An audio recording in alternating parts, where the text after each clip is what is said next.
Welcome to this panel on necropolitics, mass graves, and exhumations in the age of human rights. I'm going to start with some thank yous, and then I will introduce our distinguished guests, and then I'll tell you about sort of the order that we've decided for the presentations. So first, the institutional thanks. This event is sponsored by the Center for Holocaust and Genocide Studies and the Human Rights Program of the University of Minnesota, and in particular was made possible by funds from the Arsham and Charlotte Onesian Endowment for Justice and Peace Studies of the Minneapolis Foundation. And I want to also thank our distinguished guests for agreeing to do this session. Two of them have arrived from Europe in the last 36 hours, and so they're jet lagged. You can imagine what time it is on their body clocks. And all of them come at the end of what I know is a busy day, so I really appreciate their being here with us this afternoon, and it's really an honor to serve as the moderator for this event. I also want to thank you, all of you in the audience, for coming today. I know that for many, if not most of us, the past week has been very stressful, with lots of uncertainty and concern for what the future may bring for human rights, justice, and democracy. I was at a talk earlier in my department today and handed out the last flyers for this event, and my colleagues and students in political science commented on how macabre the title Necropolitics sounded. But I hope that the perspectives you will hear today, apparently no images, just words, will not keep you wallowing in thoughts of death, but thinking about how exhumations have metaphorically breathed life into movements for truth and justice in places around the world, and that will give you all hope at a moment in which many of us are feeling despair. So I guess I should say who I am briefly. I'm Lisa Hilbink. I'm a professor in the Department of Political Science. I know it says on the flyer that part of this will talk about a book that I just published, that Ophelia and I just edited. It just finally came out. We finally got our copies. In fact, I had to give Ophelia one of the copies that I got because she hasn't even received her copies yet. But this is kind of my connection to this particular topic. We had a conference here 6 years ago now.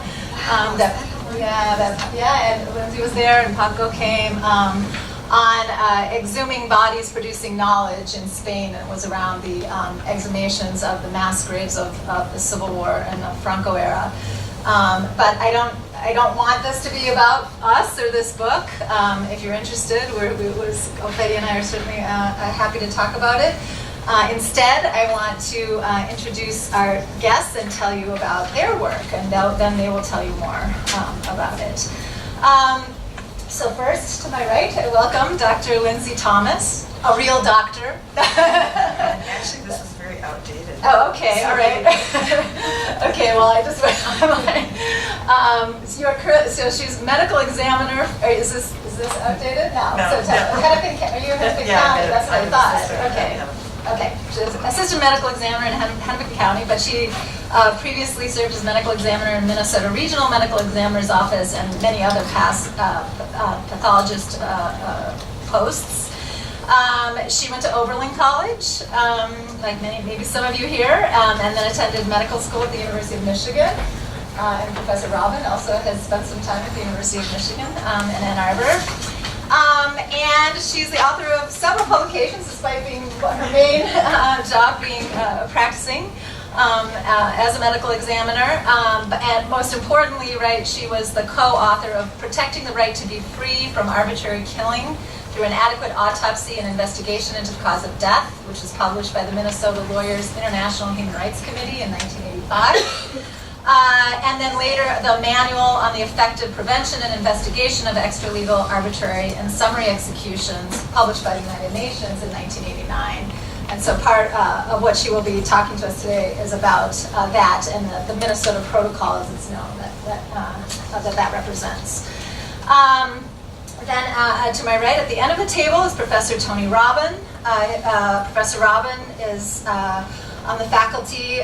He's a professor of anthropology at Utrecht University in the Netherlands. He was a member of the Michigan Society Fellows at the Society of Fellows at the University of Michigan. in the 1980s and has been a research fellow at the David Rockefeller Center for Latin American Studies at Harvard and was director of the Iraq Research Project. Among his publications are Political Violence and Trauma in Argentina, published in 2005 by the University of Pennsylvania Press. An edited volume on Iraq at a Distance, What Anthropologists Can Teach Us About the War. And, as we're here to talk about today, the edited volume with Professor Ferrandiz, Necropolitics, Mass Graves and Exhumations in the Age of Human Rights. And then last but not least, to my left, Professor Francisco Ferrandiz, who is a staff researcher in the Institute of Language, Literature, and Anthropology of the Center for the Humanities and Social Sciences at the Spanish National Research Council. Before being hired at CSIC, the Spanish National Research Council, he taught and conducted research at the University of California at Berkeley, University of Virginia, Central University of Venezuela, University of Utrecht, the Autonomous University of Morelos, and the University of Deusto, and the University of Extremadura in Spain. His research focuses on the anthropology of the body, violence, and social memory, both in Latin America and in Spain. And earlier today, we did a podcast in the Department of Spanish and Portuguese. It'll come out in a few weeks. Stephanie Hernandez in the Department of Spanish and Portuguese is doing this series of podcasts on kind of contemporary issues, very wide-ranging. And we introduced him there as the leading expert on the issues of exhumations, not only in Spain, but I think internationally too. Alongside, for Spain, you get the top spot. You can share it internationally. He's very modest. Anyway, so what we decided is, so we were sort of, how are we going to divide up and what the order is. And Professor Robben wrote and said, well, I've just come up with a 10-minute summary of the 10,000 years on this little piece of paper. Is it from the hotel? And so to provide some context, historical background, we're going to start with that. And then we'll move on to Lindsay, and we'll hear about Dr. Thomas, and hear about the Minnesota Protocol, its origins, and then also its more recent revisions. And then we'll move on and have Professor Ferrandiz talk about the book and kind of this broader issue of exhumations and human rights. And then we'll see where we are and how much time we want to leave plenty of time for questions and answers with the audience. So, without further ado. Well, thank you, and thanks for the invitation.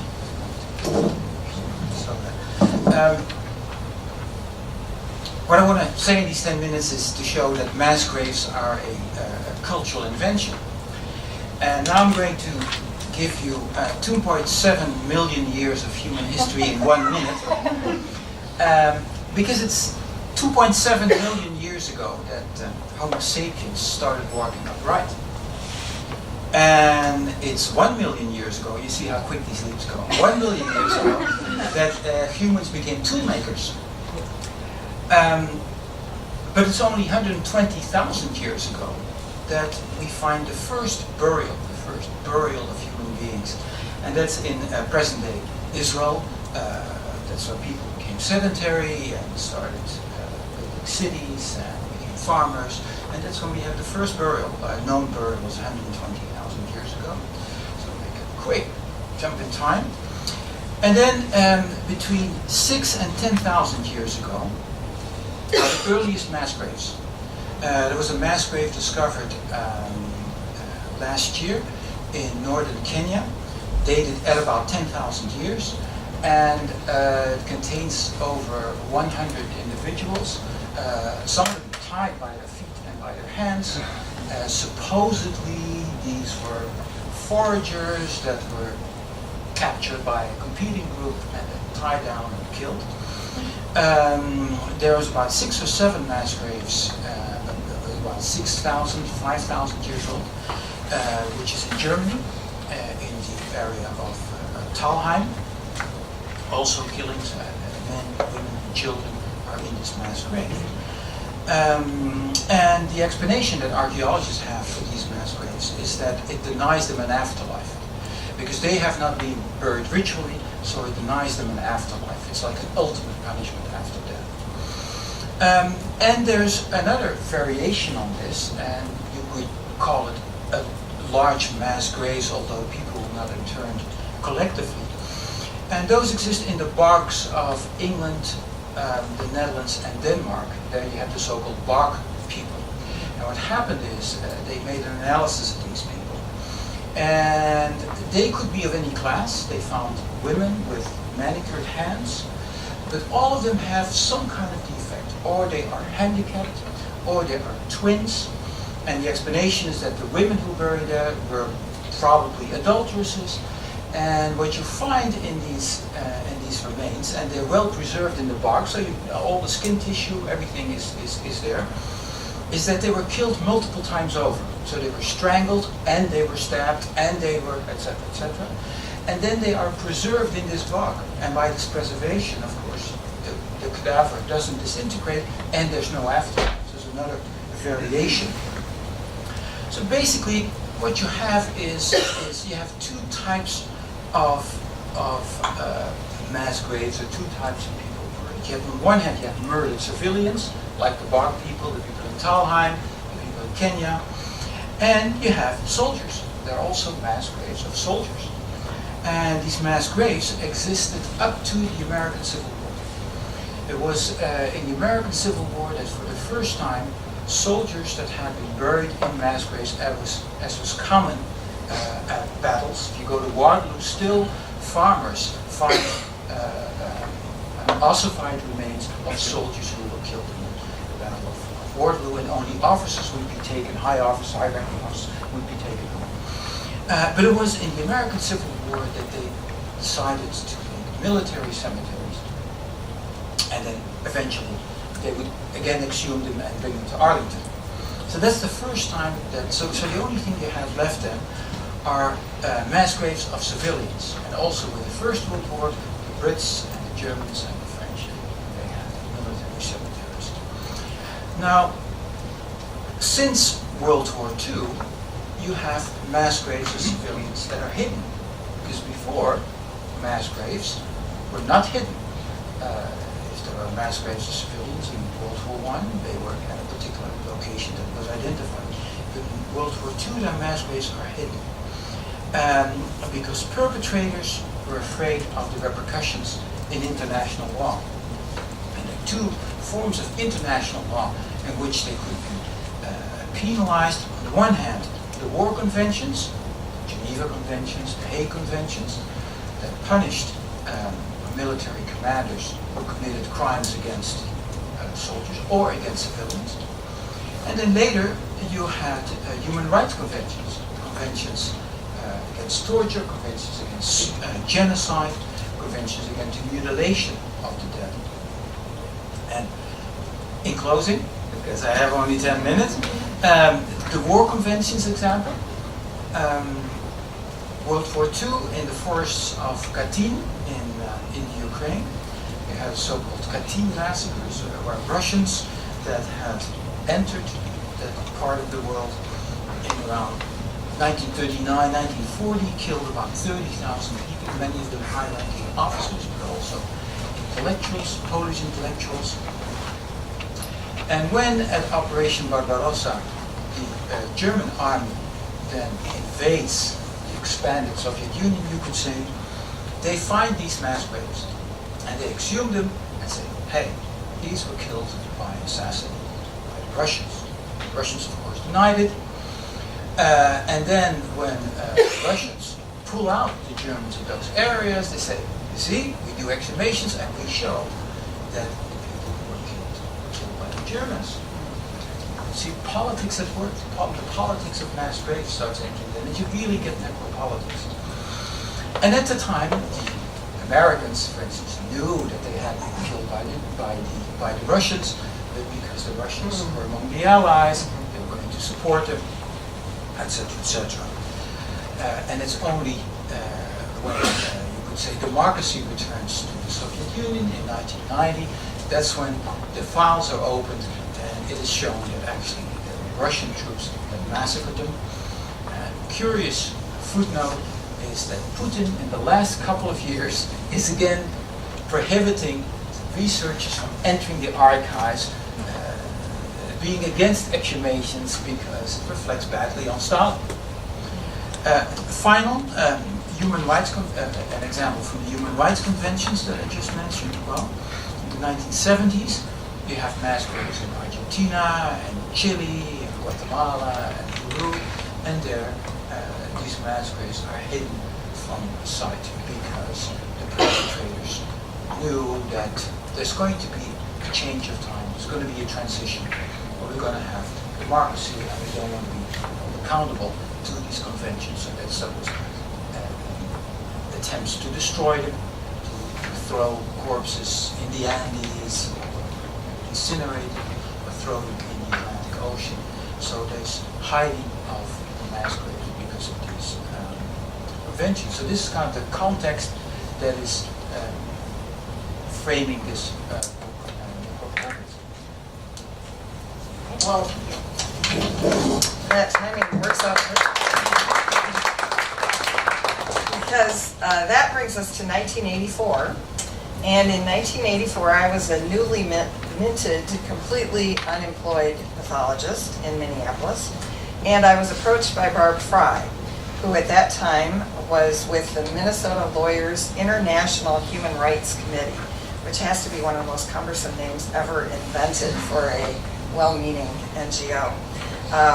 And she and other founding members of that committee had a project to write a protocol to assist people around the world who were trying to investigate what are called extralegal, arbitrary, or summary executions. And I was in need of some way of filling my time. So with the assistance of Dr. Gary Peterson, who was then the chief medical examiner in Hennepin County, we wrote a model autopsy protocol. Our hubris now seems extraordinary to me, but I was a lot younger then, and there really wasn't anything comparable at the time. So there were many attorneys, including Barb Fry, Professor David Weisbrod, Tom Johnson, who was then the Hennepin County attorney, and others who wrote portions on the international human rights part, and then also a model protocol for legal investigation. And we had an anthropologist, Dr. Karen Ramey Burns, who was a colleague of Dr. Clyde Snow, who you may have heard of, wrote the model protocol for disinterment and analysis of skeletal remains. So in 1987, and here's my spiral-bound copy, and actually at the time I typed on a very early computer every letter of this myself. At the time before computers wrapped, where you actually came to the end of the line and you had to hit it. It's not quite the equivalent of a typewriter. So that was published under the audacious name of the Minnesota Protocol. And it was to prevent arbitrary killing through an adequate death investigation and autopsy. And then subsequently, a much larger group of international experts was convened, and that included Dr. Jürgen Thompson and Eric Stover and others. And then in 1991, the United Nations published the manual on, it's got quite a lengthy name, Manual on the Effective Prevention and Investigation of Extralegal, Arbitrary, and Summary Execution. And it began to be used around the world, and what's kind of funny is, even though it had a new name, it still was referred to as the Minnesota Protocol. And I would go to international conferences and people would talk about, well, the Minnesota Protocol. Oh, I know that name. So, as you might imagine, though, a lot has changed since 1991. So, in 2015, the UN Special Rapporteur on Extrajudicial, Summary, and Arbitrary Executions, in collaboration with the Office of the High Commissioner for Human Rights, began the process of revising the protocol. And they assembled a large and international group of authorities, many of whom who have actually been doing this kind of work in the ensuing years. So there were representatives from Human Rights Watch, the Argentine Forensic Anthropology team, which is really one of the leaders in this whole area, Amnesty International, International Criminal Court, International Committee of the Red Cross, the International Commission for Missing Persons, Physicians for Human Rights, and many others. So this revised version has now gone through several drafts and is almost in its final version, and will be published once again under the name of the Minnesota Protocol on the investigation of potentially unlawful deaths. They kind of tidied up the summary extra and all that. So it's fitting that we're meeting here today in Minnesota, where this protocol all began. So I'm really happy to be here and eager to learn more about this fascinating subject. And when I brought home this book on necropolitics, my husband was like, well, I've never even heard of that word. Who invented that word? So, but it's a great book.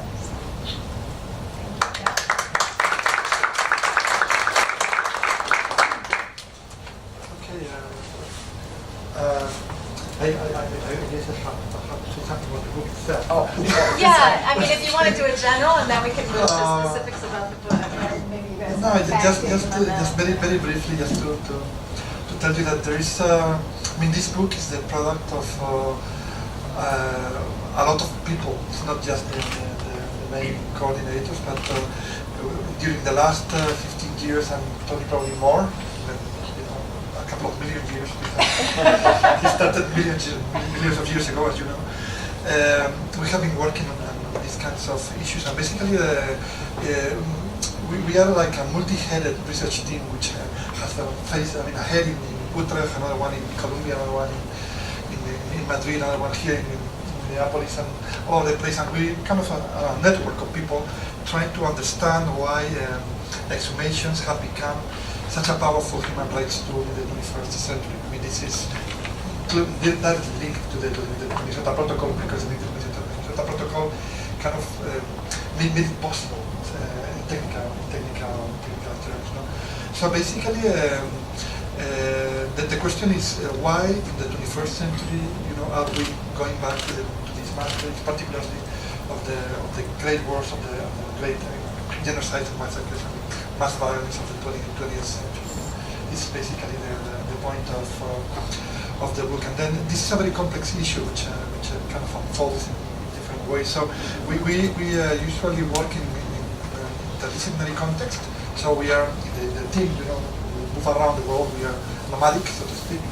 And we have forensic doctors, we have anthropologists, we have sociologists, literary critics, political scientists, and we try to make sense of these very complex human rights performances which are the exhumations. This book is mostly about specific aspects. It's a comparative book on exhumations in different parts of the world, and all of it is done by, most of it is done by social anthropologists, which means that we have done field work, like we have done research on the ground.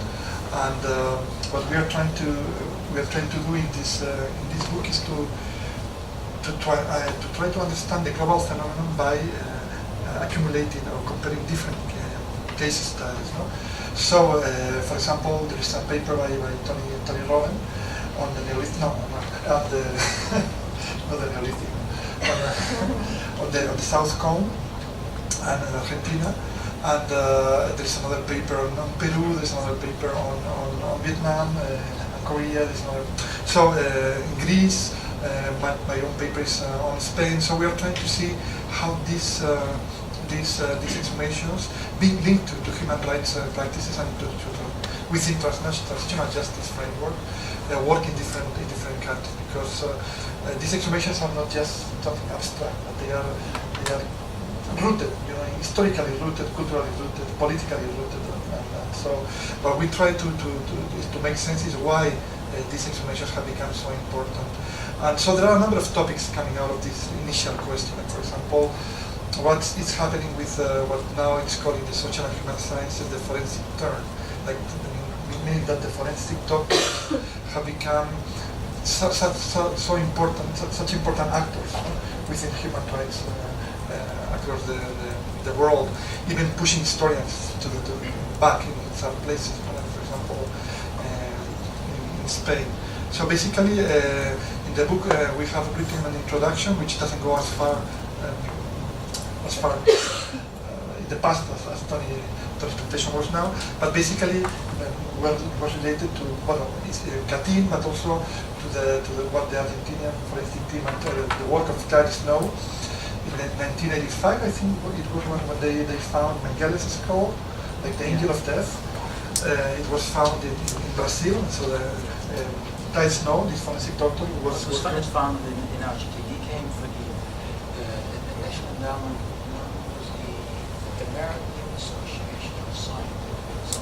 The AAAS, and he was invited to Argentina in 1984 for the Truth Commission, and a year later, then he was invited for the Mengele case, and he invited a few of the forensic anthropologists. He had trained in Argentina to join them, and then they formed a legal cooperation, I think in '86. That's when he became anthropology team. The Argentinian anthropology forensic team, which is so basically now this has become very professionalized, and the Argentinian team, I mean, they are international NGO because they work, they train people across the world, and they are Luis von der Lieder is a very good friend of us, and he also writes a paper has a paper in the book. Whenever I contact him, he would say, "Oh, I'm here in the airport in Turkey. No, I'm going to Timor." No. So I mean, this kind of they are advocates, and they are human rights people, and they go and they do exhumations themselves, or they train local teams in different parts of the world. And so I mean, we are just trying to make sense of this global, this global phenomenon, like going back to the massacres and touching the violence, and as it was left, because the bone itself doesn't have any meaning, but the forensic doctors come into it, and they provide it with a criminalistic view.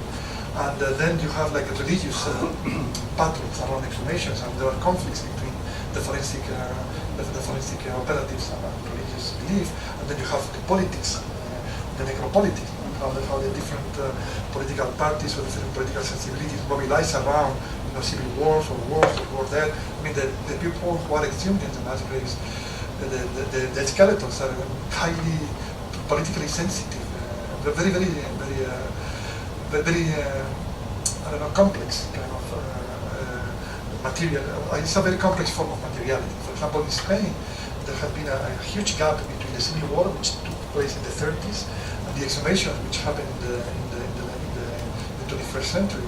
So this means that you can imagine what it means for a family, 60, 70, 80 years after the relatives were killed, executed, by paramilitaries, to receive in your family, an executed body. It's an extremely complicated issue. How do you deal with it on a family level?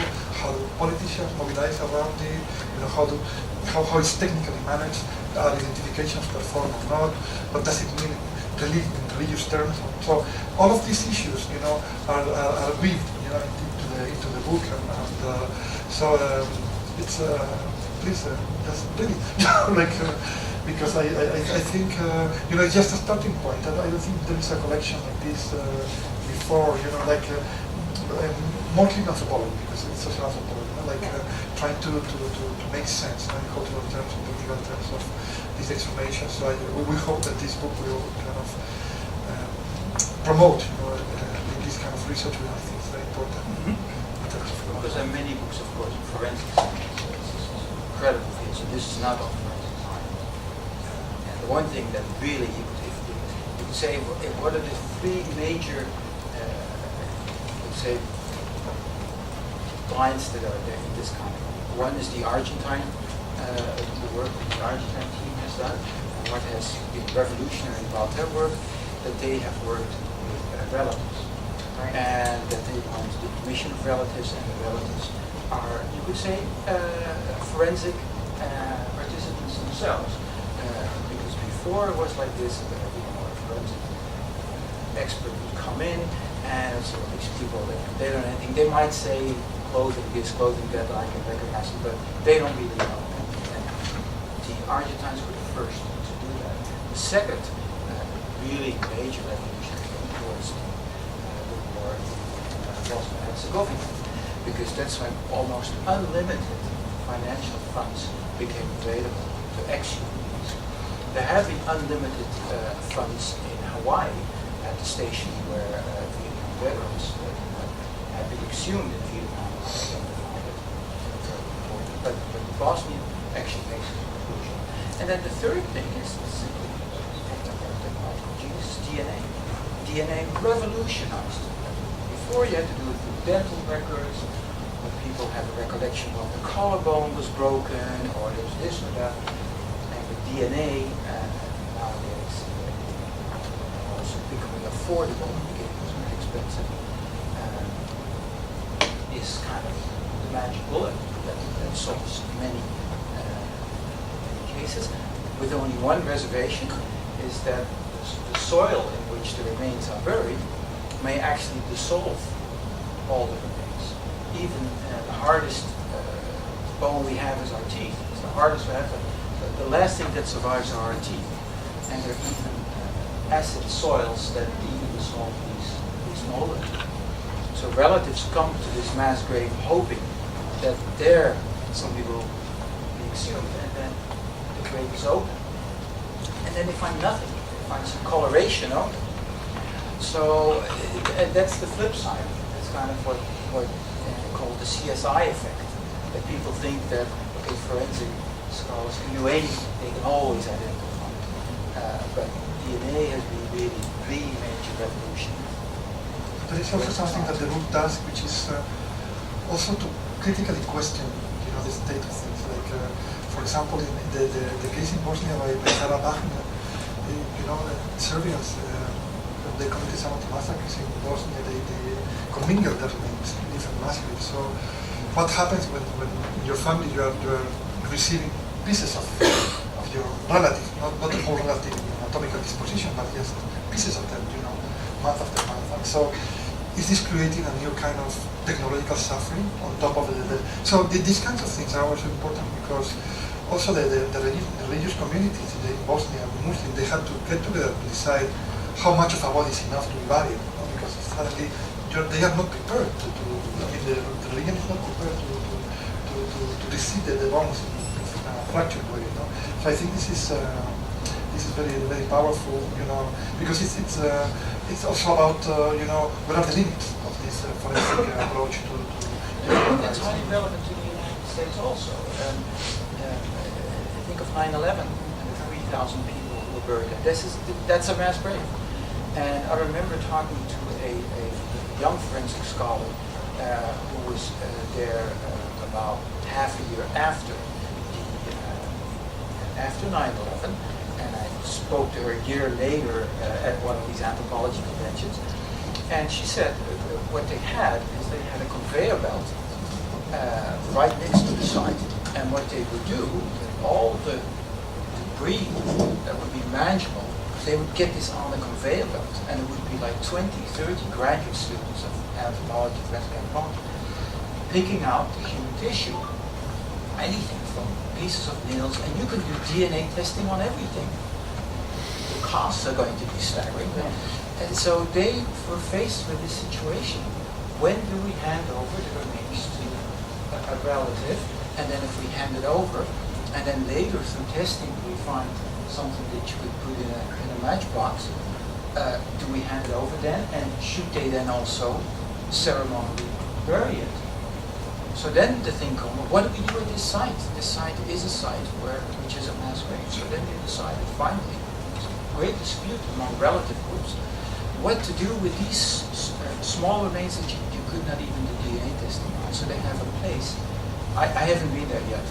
I'm certain that some have been. Apparently below the pool, there is a place that only relatives can enter, and there are some remains that have not been identified. They can go there. So it shows what repercussions it has. It has political repercussions. It has religious repercussions. There are religions who say, and cultures around the world who say, well, if I get an arm or I get the skull or whatever, that's fine. But there are other religions that say, no, the entire body has to be collected before we can do a ceremonial burial. So what seems like technologically very simple. I can identify, has incredible cultural implication for those who are involved. Just one case which happened in Spain, because it has to do with the CSI effect, which basically this forensic series that we all watch, the bones and whatever. So we all have some kind of forensic meaning. We have the forensic logic, we have it in our head. And so, for example, in Spain there was one case in which a body was found in anatomical disposition, and DNA was performed on the body, and it was positive. And they said to the daughter of the person who was killed, "Here you have your father." And she said, "No, I need a DNA on each of the bones." Because, and she didn't take the body, because she said, "It's not, I don't know, maybe you made up this skeleton, I don't know. You have to perform DNA on each of the bones." So the thing is that the technical procedures have a limit, and then there is like the social perception of this, or the expectations that the people have of the different, of these technical protocols. And this is basically what we anthropologists are interested in, these interfaces between the social, the religious, the political, the technical, and technological. Yeah, and so I want to interject at this point just to say that there are two parts to the book. The first part is called Exhumations as Practice, and I think a lot of what they've been saying is around that. But the second part is called Exhumations as Memory. And so I wondered if you guys could speak to that. But I also wanted to highlight the fact that these are, there's kind of an interlude between these two parts. That's a photo essay by Francesco Torres, who actually came to our conference in Spain in 2010, about 9/11. So that might be of interest to some people. And then also, as you were speaking, Tony, about the different effects, one effect that you didn't mention is the legal effects, right? And so, and thinking about sort of law and the relationship of law and human rights, right? And the original Minnesota Protocol was made by lawyers, you know, or in collaboration with lawyers. So, so I just thought I'd throw that out as one more thing to talk about, and then maybe we can open it up to the audience. Do you want to say something about memory? Well, yeah, obviously, apart from all these processes we've been talking about, the exhumations are places of memory, and people kind of reconstruct, you know, the past in these places, and so they become very, very powerful lieux de mémoire in this sense. So, but they, you know, the kind of the amount of the different kinds of knowledge that are produced in the mass grave, which are the ways in which we relate to the past, are very complex. And then, you know, we try to analyze also how memory cultures take shape around exhumations. For example, in Spain there are a number of associations, and they have different ways of talking to the exhumations, and they have tremendous fights for what I was just in the class I was talking about this. You know, some of them think that the relatives, as Tony was saying, that this is the approach of the Argentinian team. The relatives are the ones who can claim the bodies, and they decide what to do with them.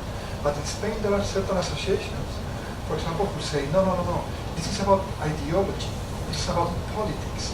So they make a very clear difference between biological kinship and political kinship. And they say biological kinship is irrelevant. What's important here is that we continue the fight. We belong to the same, we take your ideals and we fight and struggle for them. And if in these cases, what they do is that they have like political rituals, very well-developed political rituals in which they sing the international, you know, the social international. They have these communist flags and Republican flags. And if the exhumation is not done under these kind of rituals, political rituals, they believe this is a second kill of the and this also happens in Argentina. When it disappeared, some of the associations are against the exhumation, and also some rabbis are against the exhumation of Jews in the mass graves in Rwanda. So this, I mean, there are like memorial cultures around taking shape around the exhumation, which are very complex and sometimes get into contradiction with either the legal or the technical aspects of it.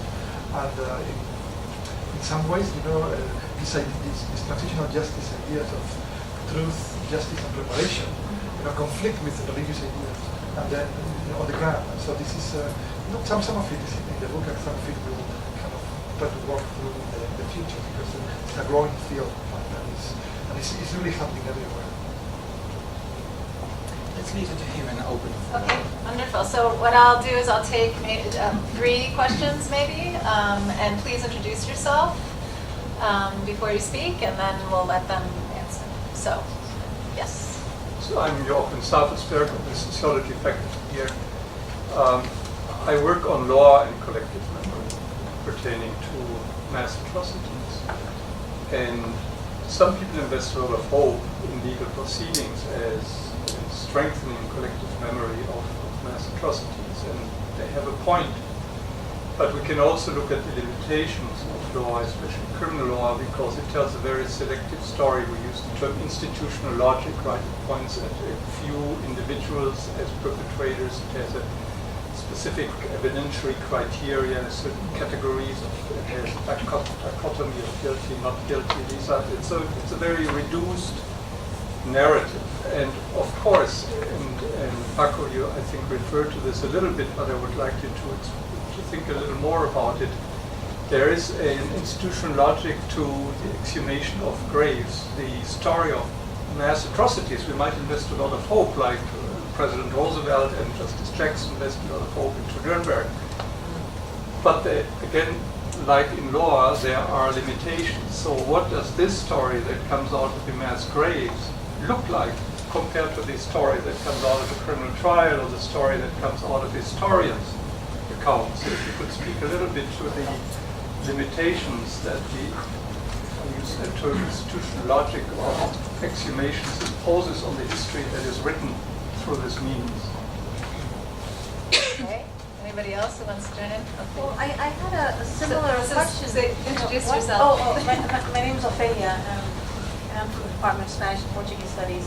And I had a similar question because there's a book that I know Paco you'll know, but on the exhumations in Spain, Exhuming Loss, and this woman who went and as a participant observer, and she made a comment that I found very interesting, and it's a little similar to what you were asking, and it maybe connects to this idea of like the forensic turn. But she was saying that without necessarily being acknowledged, the fact that the forensic doctors are the ones who are becoming the authorities in the exhumations, it might actually be very limiting in terms of how we understand the phenomenon of the violence that's being interpreted. And so I was interested in you talking a little more about what could those limits be. I mean, and so because there is a certain logic to that enterprise. As done by a forensic doctor, that maybe leaves out other ways of understanding that violence. And her point was that this is not necessarily acknowledged, and that should be acknowledged. And I think it's a similar question to what he was asking. Okay.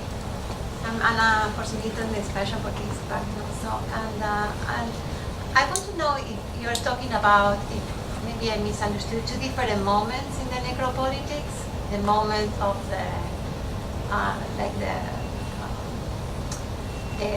politics around the cadaver or the dead body that takes place in authoritarian regimes, for example, or massacres or atrocities. But also another moment in the necropolitics that is more related to struggles of human rights, as of 2 different type of necropolitics. I haven't read the book, but that's what I understood in one moment that you were talking.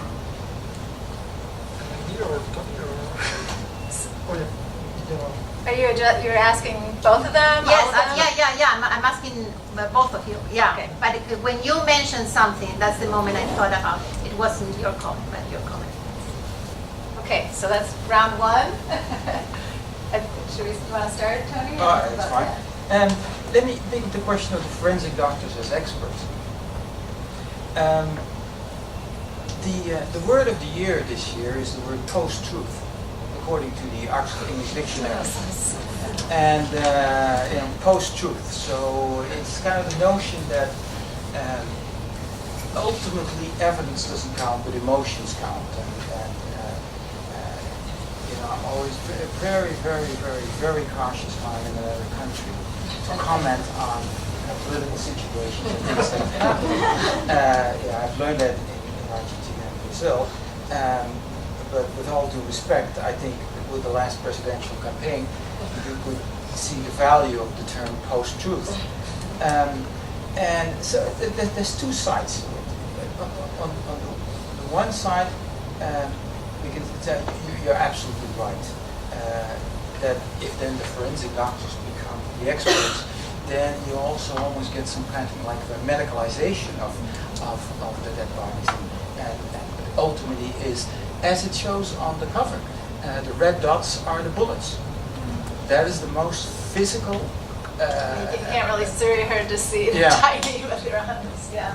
So he paints the skeleton in the last page, but there's red dots, that's where the bullets are. That kind of defines the image. And so in that sense, that leaves out many other things. But on the other hand, we shouldn't go to the other extreme of denying the evidence that there is. And, if for those of you who have been at mass graves, really admirable work that people do. So in that sense, I would like to balance that a little bit. But of course, there are many, many truths and many realities around that. There's an anthropological truth and there's a legal truth. And to pick that question quickly, what are the limitations of exhumations? Well, we also know the limitations of legal procedures. O.J. Simpson case is a nice example. Where basically there's two truths. There's the truth of the criminal trial and the truth of the civil trial. And also with exhumations. Because one of the problems of exhumations is that it's not, it's difficult to establish with, in material means, who are the killers, who are the assassins. And in Argentina they would say, well, the bullets that we find there are bullets from an Itaca machine gun. And only the military used Itaca machine guns. Okay, then the military would say, well, but these guerrillas, they would assault, our armories and they would steal these things. And there are very few cases of that. So that's one of the limitations that you have in mass graves. You can identify the people who are in it, but the perpetrators, the ones who did the killing, that becomes a more complicated thing. And then as an additional step, accountability. You can exhume, but there's probably no accountability. And then you can raise the question, as simply as a scholar, should we actually exhume when we cannot do things? And there are people in Spain and also in Argentina who said, no, we should not exhume, because like archaeologists have the same thing. When archaeologists find things, they're not going to uncover everything, because they realize that maybe 100 years from now, archaeologists can find things that they could not find today. So they leave these sites untouched. So in Argentina, they say, well, let's not exhume, because these are the most visible, in-the-face sites of the things that have happened, the atrocities that have happened. These are enduring, you could say, memorial landscapes. I call them guilty landscapes. They're landscapes that have seen the atrocities. Because once you exhume them and then return them to the relatives, then they bury them in their own family grave or in a mausoleum. You see that in Argentina. Several professions, policemen, firemen, carpenters, they have their own mausoleum. So then you basically destroy the crime scene, and the memory dissipates, and in 100 years from now there's not going to be memory anymore. That's what it's so these are these complications that you get into. Those are really excellent points that you made, and I think it's one of the biggest changes when I think about when we were starting in the 80s, is we were very focused on, let's solve this problem the same way we would do a burial in a backyard in Minneapolis. and let's collect the evidence with an eye towards the criminal trial. And the family was very much secondary. I mean, yes, of course we wanted to answer their questions and find their loved one, but it really wasn't about that piece or giving meaning to it in that way. It really was focused on the criminal. And then over the ensuing years, what we've realized is this is a much bigger deal to the families, and the limitations of what we can do criminally are so much, it's so much narrower than we hoped. And so I think that's one of the things that you'll see in the third edition is this real switch to including the family and the storytelling piece of it, the memorializing piece. So it's not only different institutions that create memories, but there's a subordination of some institutions under others. That's a very good point. Yeah. Thank you. Let me add just because the case in Spain is very, it's really close to what Tony was saying now, because in Spain we don't have a legal umbrella for the exhumations because of the statute of limitations, and there is an amnesty law. So we are like 5 steps removed from any kind of legal presence in the mass grave. So I mean, this is just between us. But for example, in the first mass graves, we had to fake authority because there was no legal umbrella. So the forensic doctors go to the mass grave, and we kind of use name tags with institutional logos. So we had some authority. Oh, you are from Tesico, you are from Alanzadi. Oh, yes, okay. So but we had to fake it because if somebody went to the mass grave and picked a bone, we couldn't say anything because we have no authority whatsoever because we didn't have legal umbrella, legislative and umbrella support by anybody. It was just a grassroots movement. So this is so in this case in Spain, a lot of people have said the same argument that Tony was saying before. Like if you exhume, you erase the evidence of genocide unless you do it under a criminal case. But in Spain, if you have to wait for a criminal case, you can wait 100 million years. Yes, so because the criminal case is possibly never going to come to Spain. Garzón tried to link the criminal case to Spain, and it didn't happen. So in this sense, I think that this is mostly about just dignifying the body. Like the fact that in Spain, for example, you can talk about a funerary apartheid. Those bodies who belong to the winners in the Civil War. Remember that in Spain the Civil War took place in 1936 to 1939. We're talking about 70 years or 80 years ago now. And then, you know, the bodies of the winners who were killed by paramilitary Republicans, I mean, they were rescued, you know, in due time. But the bodies of the losers in the war are still there in mass graves. No? So it's about dignification. It's more dignification than legal prosecution. So this is a totally different framework. So people who are for exhumation would say, the thing is that we cannot allow this mass graves to continue in a democracy. 40 years into democracy, we still have hundreds of mass graves in every village of the country. So can we take this? What do we do about this? Then the others would say, no, you are erasing the genocide. This term genocide, politicized terms. No? So these are extremely controversial issues. And the other thing I wanted to say about the limitations of the legal aspects is that once I was invited in one university in Madrid to one transitional justice seminar, and they were all lawyers, and I was scared to death because as a social anthropologist, I mean, lawyers, and you have like this technical way of speaking of things. But they dress differently. They just differently. Yeah, of course. But so I was like, I'm an anthropologist here, or lawyer, and I don't know if they will walk out of the room. But the thing is that Pablo de Greve Pablo de Greve is a special prosecutor. I don't know exactly what's the name. He's a special rapporteur for truth, justice, reparation, and guarantees of non-repetition in the UN. No?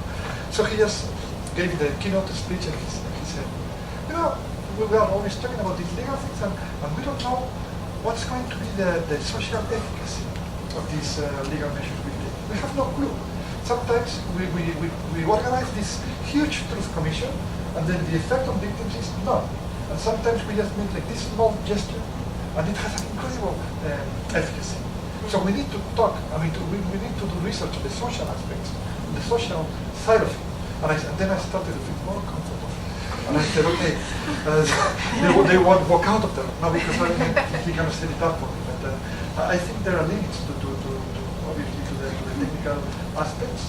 And in terms of, that you were talking about the twin powers. Okay. Necessary. Is it really necessary to check the DNA 20,000 pieces of bone like this?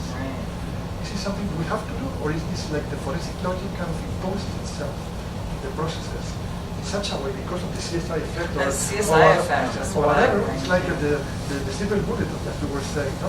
So it's like it's like an hegemony of the forensic. No? So immediately, the solution is forensic. Let's do the technical. Let's go for truth. And sometimes it may have perverse effects. And one example, a short example, you see the religious complications. I think probably a number of you have read the book Neighbors by about the village of Rwanda in Poland, where Jews were put in a church, a barn, and they were incinerated. And a number of years ago, an American rabbi went there and started exhuming these remains, saying we can do DNA testing on this, and on religious grounds we can do this. And then 3 days later, a rabbi from Poland went to the same site and said, no, precisely because of the religious reasons, we cannot. We should leave them where they are. So you can see that it doesn't only affect these kind of things like the Spanish Civil War or repression in Chile, but also the Holocaust. There, the technology allows you to do these type of things. And then the religious disputes you get out of this. Okay, should we take another round? Yes, sir. Please Yes, say your name. Alfred Kay, and I wanted to ask you about Putin. That Putin is discouraging exhumation of bodies from Stalin's period. Could you go into more detail about that and why he's doing that? That's one. And two, has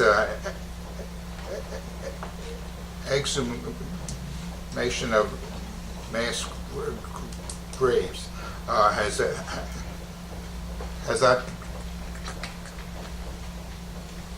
gone on in Cambodia also, due to the Khmer Rouge? Okay. Okay, so maybe we'll take two more, and then I think is there another question? Yes. Can I go with the panel? Would the panel kindly discuss Francis Dubois' works, especially in Eastern Europe? Are you familiar with? Well, he wrote a book called The Holocaust by Bullets, and he led a team of researchers doing the first. Thank you. Okay. Well, Putin. Wait, one more. Oh, yeah, wait, one more. Sorry. Yeah. Neil, graduate student at sociology.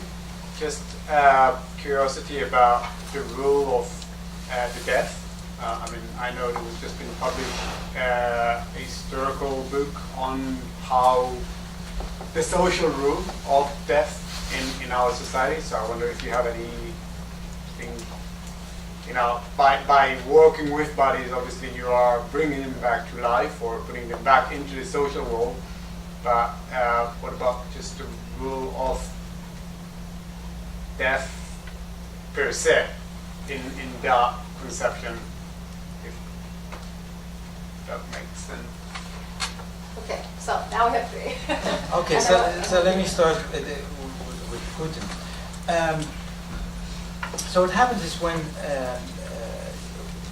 first of all, when Gorbachev comes into power, he's the first one to open the archives on Katyn.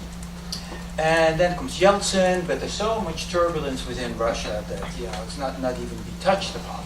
And then comes Putin, and Putin at a certain moment, and you may recall that a number of years ago, there was a commemoration of the Katyn massacre, in which the Polish president and the head of the armed forces and a following flew to an airport near Katyn to have that commemoration. What happened is the weather wasn't particularly good, and the plane crashed. Now, there's a couple of reasons why the plane crashed. There's a couple of stories that go along. One was bad weather. The other one was that the president of Poland, Kaczynski, forced the pilot under bad weather to land. Now, half a year ago, a new theory has arrived. And the theory is that there was sabotage, and that the sabotage came from, well, ultimately, Putin. So, the new president of Poland, who's the twin brother of the old president who was killed, has now called for exhumation of the people who were killed in that plane crash, in trying to find if there's anything there that could be found to link it to Putin. But there's another link of Putin to exhumations. There is a movement that started in, I think it was 1991, it's called Memoria. And it's a movement of relatives of those who have died in the Gulag. And they started exhuming people. They started making small museums.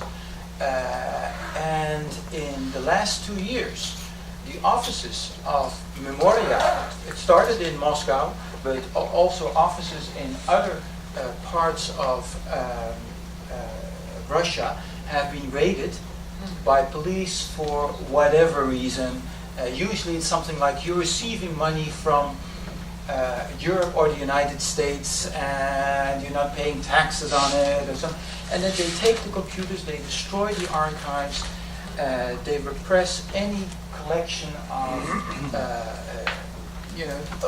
trying to destroy the memory that has been put together painstakingly by volunteers who travel hundreds of kilometers and miles to do this work, all in a way to repress the memory of the Gulag, just as the memory of Katyn. There's clear links between the two. To make Russia great again. Sorry? To make Russia great again. Yeah, to make Russia great again. Now we can start speculating why that is. We can start speculating why that is. And then it's up for grabs. But it goes at least to show that there's necropolitics going on from the Kremlin, related to Katyn, World War II, and the many atrocities that the Red Army committed in all the areas they conquered, and related to the Gulag. So let me leave it with that. The question about death is, of course, a very interesting one. I'm not entirely sure that I understood your question, but that doesn't mean that I cannot say anything about that. I'm a professor after all. I know that in lectures sometimes you get questions that you don't have an answer to, whether you make them up, and then you get good evaluations, because that's ultimately what we do it for. The first thing that struck me that you said about the resurrection of life, and that is interesting, because here you can see how there's two things that I can take, two and let me do both of them. First of all, what is our notions of death? What is death? And this has been very common in many societies, is death sets in when there is cardiac arrest and when there's no pulse. When there's no pulse and then there's no breathing. So breathing and heart defines death. But what happens in 1967? In 1967, you have the first heart transplant. And then our notion of death has to change. Because if you do cardiac arrest and you do pulmonary arrest, then you cannot use the organs. So that's when a committee, Harvard committee actually got together, and when it's Harvard then it's legit, doctors, physicians, ethicists, and said, let's find a new way to define death. And that's when the notion of brain death came on. And once they defined brain death and brain death was accepted, then you can take organs, and then you can take the heart, and then you can take the kidneys. In the US, that was quickly accepted. The authority of the physicians was accepted. And the majority of the American people accepted that death actually was defined by a permanent coma, you would say, loss of consciousness. But if you take one example, in a country like Japan, that was not accepted. And that's why in Japan there are hardly any organ donations, because they say death is a process. It's a process, it's a drawn out process. You cannot just say even when the heart stops beating that a person is dead. So that's the first thing I would say. What is the notion of death that we're talking about in the cultural sense? And then if I take death to the forensic side, there's something very interesting that happens with these exhumations. When in Argentina they did exhumations, and then the relatives would wanted to see the remains, they would put the remains, they would order them in the way that a forensic doctor would do them, with the ribs on one side, and the column, this and this and that. And then certain relatives began to say, yeah, but it doesn't look like my son. And that's when they started organizing these bones in a way as a skeleton actually looks. The skeleton, of course, without the soft tissue. So you could see here that the representation that is presented to relatives becomes important, and that their notion of what a dead person is differs from what a dead person is, or the representation of a dead person, to a physician or a forensic doctor. So in Argentina you see again how relatives influence the representation of death. So that's kind of as an answer. Good job. How about that person? Dubois, right. Yes. And Cambodia too. Oh yeah. Cambodia, yeah. Yeah, well, I haven't read this particular book. I know the work of Father Dubois, and I think it's really it has been pioneering, in terms of reframing the Holocaust. Actually, tomorrow you are all invited to our panel in AAA meetings taking place at the convention center here at Minneapolis. So we will have Alex and I will be giving a paper on the different kinds of on the evolution of the different kinds of the evidence of the Holocaust, and this is we have selected text, ashes and bones, just to see the contradictions and whatnot. So in this case, what we are discussing is what the birth also of the archaeology of the Holocaust, which is kind of a relatively recent, because. Well, Alex is the expert on this. I'm just So the things that in the last few years, archaeologists are going to the concentration camps and doing some diggings, and basically as they are considered sacred by some religious leaders. These interventions have to be non-intrusive. Like in the sense that as non-intrusive as possible. So they use like the latest technologies in archaeology and whatnot, just to try to use geo-radars and these things, just to try to trace, to find the evidence without touching the evidence, or to portray the evidence without touching the evidence. The problem is mostly when it gets to the mass graves.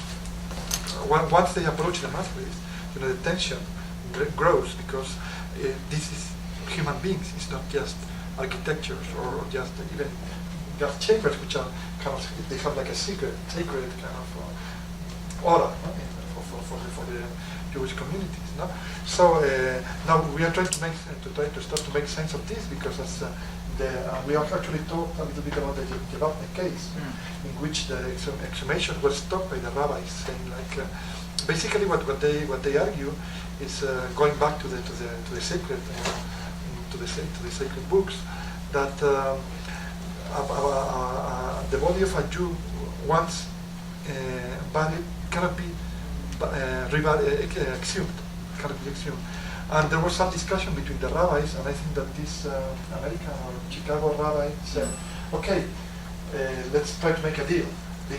They can be exhumed and renewed in due fashion, in a religious way, but no technical intervention whatsoever, no forensics.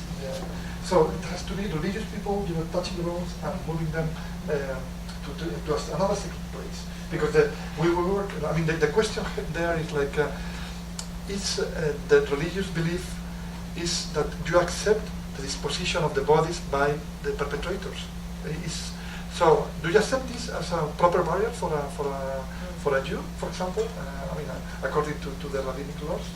And so there are a lot of religious tensions and whatnot. So within the archaeology of the Holocaust now, this approach that because I understand that Dubois basically has been looking for mass graves, not really actually opening them. No? So as far as I know, no? So this is the main problem. What do you do with these mass graves? But this problem also reaches the ashes that were left behind in the concentration camps. And what do you do with them? They are also, they have a material presence, but as evidence, they cannot be deciphered by science, because they have been destroyed. There is no nothing.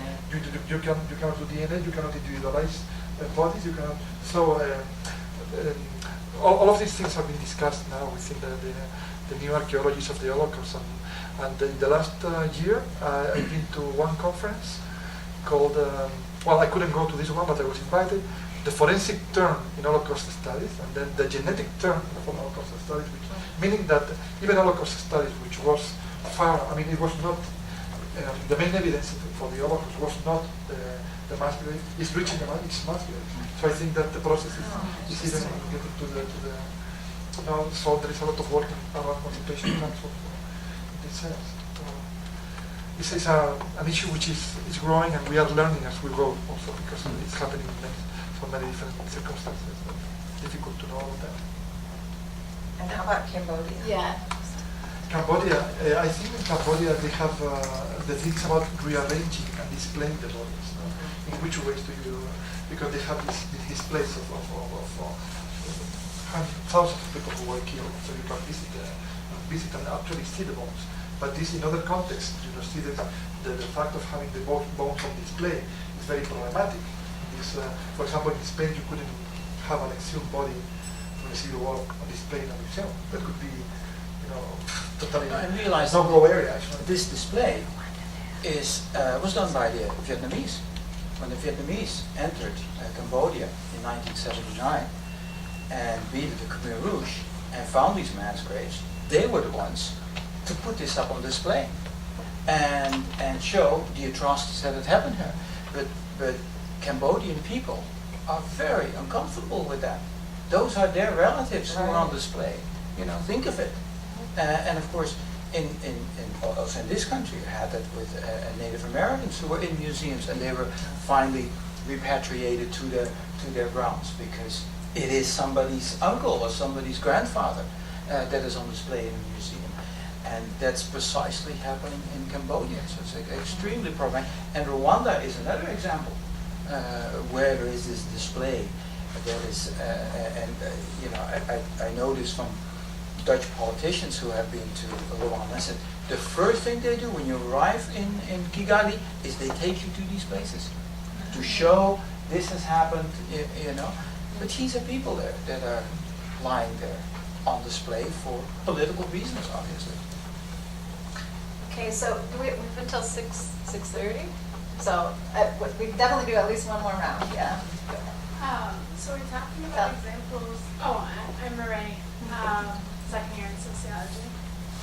We're talking about examples, and we saw pictures earlier in class of bones that are in these graves. And I'm thinking of, are exhumations happening when it's like decomposing bodies or bodies? And what's the difference in experiences between finding bodies versus finding bones?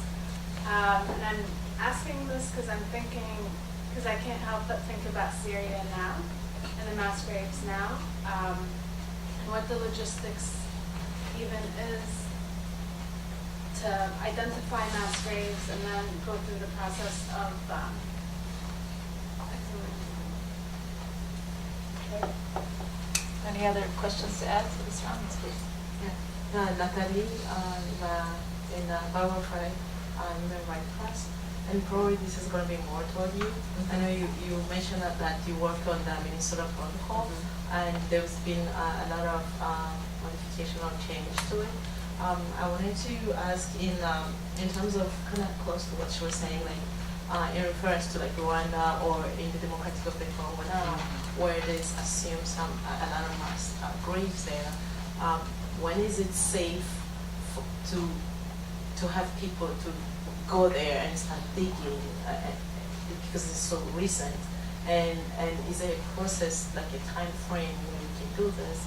And in general, internationally, when do we accept that people being killed and they go there and try to find if there's a mass grave? Is a protocol that a process that was added in the recent work and a protocol as well? Thank you. Any other questions for this round? I have a question. I mean, thinking about the big question about like the effects of exhumations kind of socially, if you could talk a little bit about like the kind of iconography related to them, like the images, and is there a particular way to explain like the power of images, or from the fact that does it make it more possible for them to be talked about and circulate more, or even like sometimes like the images, I sometimes think like there are traditions of representing kind of death, and so some of the images then tap into those traditions, and how does that maybe help explain the effect of the social effect of exhumations, but the impact of the kind of visual aspect. So it sounds like you're on. Yeah, so I can address that a little bit. Forensic pathologists deal with bodies that are either freshly dead, but not only brain dead, but the heart has stopped as well. So we don't get involved until the heart stops. But then also through decomposition. And then there's this kind of gray area where a body is really decomposed and starting to skeletonize, and at that point then both forensic pathologists and forensic anthropologists will be involved. And then once the body is completely skeletonized, then it's going to be mostly forensic anthropologists. And so in all versions of the protocol, there's a focus on if you do get a fresh or a recent body where there's still tissue, things that you do, and then at the other end of the extreme, when it's just skeletonized bodies, ways that you examine. And then, of course, a lot of these are going to be somewhere in between. And I think the place that was most clear was in the former Yugoslavia, because people did get in there, and in terms of safety, that's really a challenge. There was a UN force that went in fairly shortly after the violence had ended, and they were staying in safeguarded camps, the forensic pathologists and forensic anthropologists, and they had to go kind of in convoy and to get to the graves, and had to have mines, people check the roads for mines, and they couldn't get off the roads and all of that kind of thing. But that was one of the places where there was still flesh on the bodies because they got there quickly enough. I think, again, talking about Syria, it partly depends on the climate. If it's very hot, bodies decompose very quickly. If it's very dry, they'll mummify. So there's a lot of that. And I think with respect to the safety question and where to look, that's when you get into it's really the people there who know where they are, or who at least have ideas about where the graves are. And with respect to safety, that totally then gets into the political issues of who's in charge of that piece of property. And I think that's one of the things that's so interesting about the Spanish exhumations is I'm pretty sure in virtually every other context there's been some kind of formal legal or international structure that has gone in and authorized the exhumations. And in Spain it was just people just started saying, we want to know what happened. And it's such a unique... Could I add a little bit to the question of Syria and safety? Well, first of all, we know that, especially with recent, bodies are sometimes booby-trapped. Right. There's a body there, and you think you're going to exhume it, and bang, there you go. So that's something of concern. And what is really concerning right now is, you saw 2 days ago in Mosul, they uncovered a mass grave. And then the question would be, what is the purpose of the exhumation? And we saw the effect in Bosnia and Herzegovina, where the ICTY was ordering exhumations to get legal evidence to convict Milosevic. But the problem was that the search for the legal evidence destroyed forensic evidence that could make identification possible. See, so that's why protocols like these are so important. That they're not just looking for, okay, here's a person who was killed by a shot through the head. Okay, we have proof that it was that. But next, and you see that on television. I'm horrified sometimes. You see that on television where they just in bags put all these skulls. They did that also in Argentina in the beginning. They just collect in a bag a whole bunch of skulls, and then in another bag there would be something else, totally separate. So to sort this out in pre-DNA time was very difficult. But this is very troubling what's happening in Mosul. It's in a way like in Katyn. We're uncovering these bodies to show that Daesh did these terrible things, which they did, but they're also relatives. These people also have relatives, and so that should be taken care of also. But it's war. It's not a zero-sum conflict. It's right. It's not. Is it? It's not. It's not. No, you could do both, but it takes extra time. It takes care. And you have to be thinking of it. One of the things early on in the protocol, the early protocol, was you put the clothing here and the bones here because we're focused on the bone identification. Well, then later we realized, no, the clothing has real significance to families, and so as long as possible, keep the clothing with the bones because the family is gonna, that doesn't look like my son. He didn't wear his clothes, that kind of thing. So that's something. And then that hoping we're that the learning. clothes fit, because what you'd have also, that prisoners would be undressed, and then later there's just a pile of clothing, and then they have to put on clothing would be somebody else's, Right. and then kill them. So you cannot 100% trust the clothing either. To complicate things. People do horrible things to other people, and they try to cover up their trail, in multiple ways. It's so the iconography. Iconography, yeah. Talk about it. Well, it's an extremely interesting topic, and I have done some research on it, and also with Alex on what we call digital memory, for example, because now the case in Spain is also different in this topic, because as there is no control of the exhumations, there are tens of thousands of images taken of each exhumation. Because, if it's a legal case, it's under Right. summary. So how do you call it? Like summary secrecy, or I don't know. You cannot. There's a control over the Right. whichever. But in Spain there is no control whatsoever. So you can basically say, please be a little respectful, but that's all what you can say. So with smartphones, there are like hundreds of images being taken of each exhumation, and so they have been uploaded, in real time. And I do sometimes what I call like Bluetooth ethnography. I get to a place and they will say, oh, you are late. Let me throw into your mobile phone like 100 pictures I took.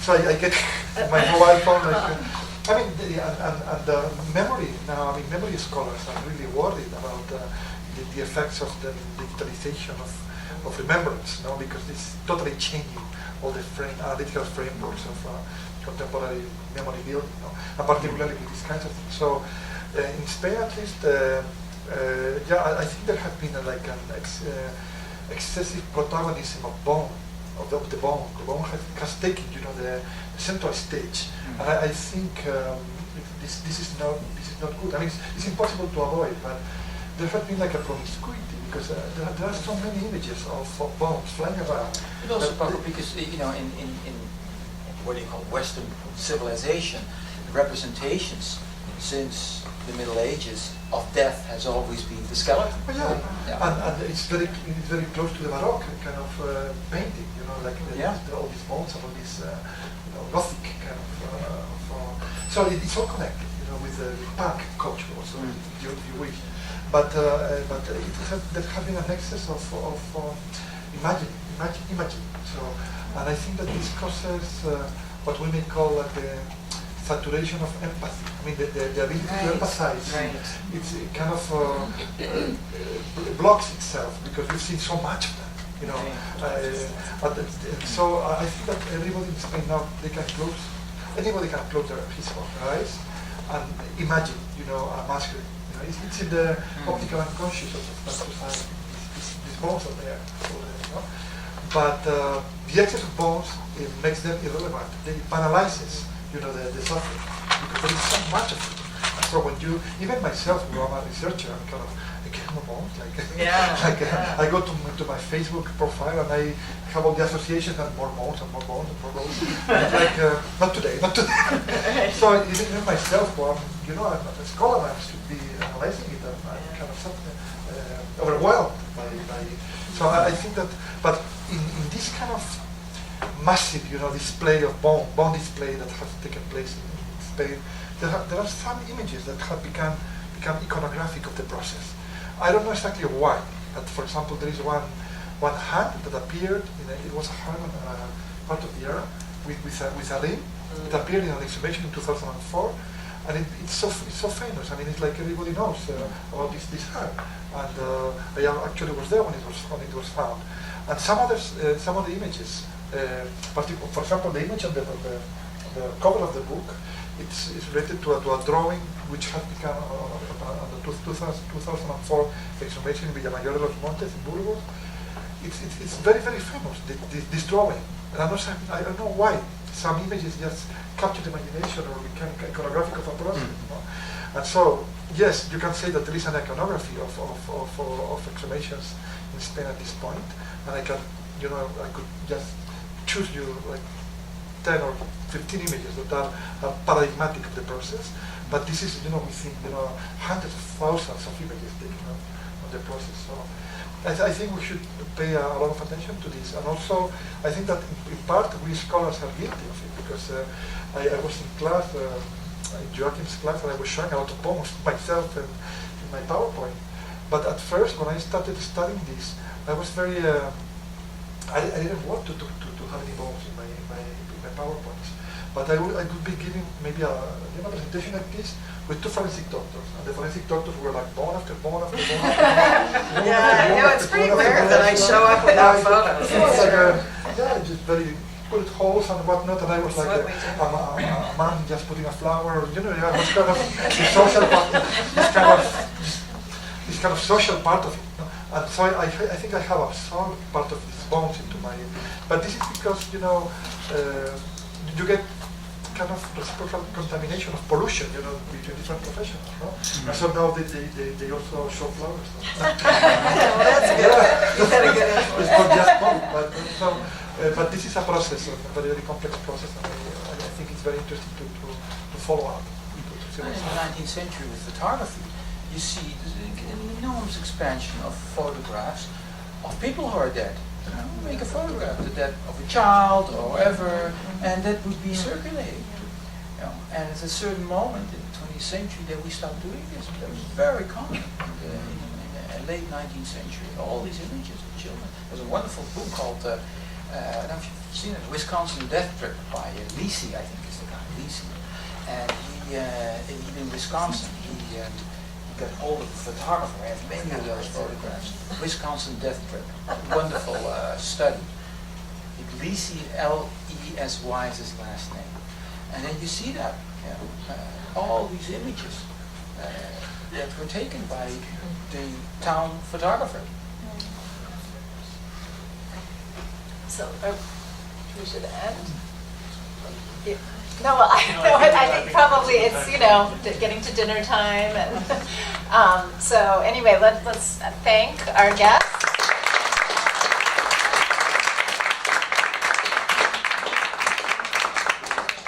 I want to thank Lisa Hilbink for chairing the panel, and also thank, you gave the protagonism to the book Necropolitics, but I really want to acknowledge Lisa Hilbink and Ophelia Ferran also, who have written, co-edited a wonderful volume on the Spanish case with articles from Francisco Ferrandiz and other authors.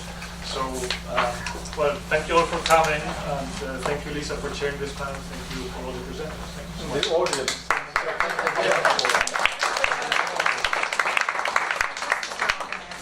Yeah. So there's some